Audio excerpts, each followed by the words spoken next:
یہ کلمات بڑے برکت والے ہیں۔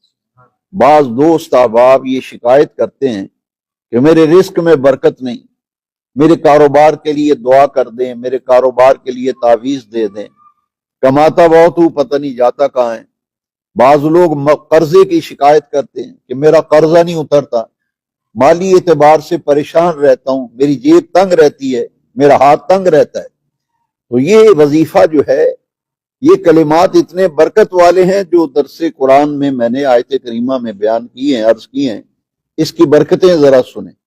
صوفیاء کرام نے لکھا ہے کہ جو شخص فجر کی سنتوں اور فرضوں کے درمیان، فجر کی سنتوں اور فرضوں کے مسجد میں نماز فجر کے لیے ایسے وقت میں آئیں کہ سنتیں پڑھ کے 100 مرتبہ یہ کلمات پڑھ سکے، کیونکہ اس کا وقت یہی ہے جو عرفاء نے، صوفیاء نے، جنہوں نے اس کی برکتیں دیکھی ہیں، انہوں نے فرمایا کہ فجر کی سنتیں پڑھ کے بیٹھ جاؤ اور جماعت کھڑی ہونے تک یہ وظیفہ مکمل کر لو، 100 مرتبہ ایک تسبیح پڑھو۔ اور کیا کلمات ہیں، کتنے پیارے کلمات ہیں۔ سبحان اللہ وبحمدہ، سبحان اللہ العظیم وبحمدہ، استغفر اللہ۔ اس میں یہ اضافہ کرنا ہے۔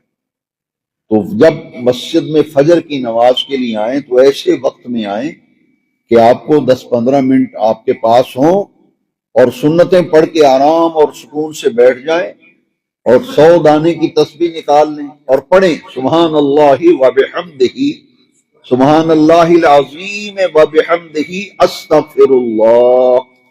یہ پابندی سے پڑھیں، جتنا بھی آپ کا قرض ہے وہ اتر جائے گا، قرض آپ کا اتر جائے گا۔ دوسرا، روزی میں برکت، رزق میں برکت، اور دسترخوان میں برکت و وسعت۔